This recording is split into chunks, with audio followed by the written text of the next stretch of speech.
Let's talk budget airlines. Those are the ones that you love to hate.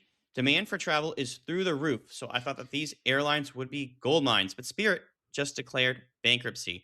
We asked Skift airline research analyst Ashab Rizvi to look into this. What is going on, Ashab? Hey Seth, let me start by giving you a daunting start. The US is the only region where low cost carrier operating margins were negative. Everywhere else, low cost and LCCs have consistently remained profitable.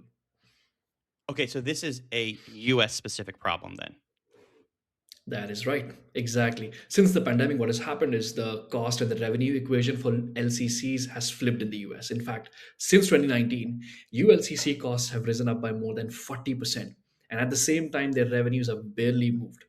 Now, what has also happened post pandemic is that premium and long haul have become the main profit tools for airlines, and these are two areas where ULCCs have very little to no exposure to.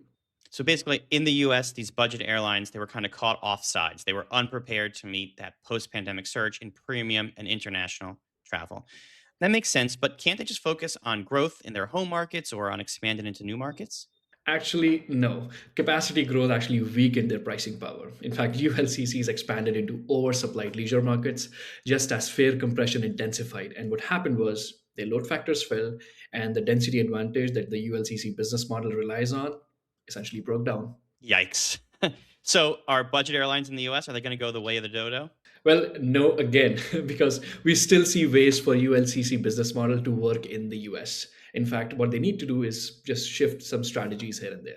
In fact, there are two working ULCC business models in the US. There's the first one is the defensible niche network with high exclusivity, a model that Avelo, Allegiant, and Breeze follow.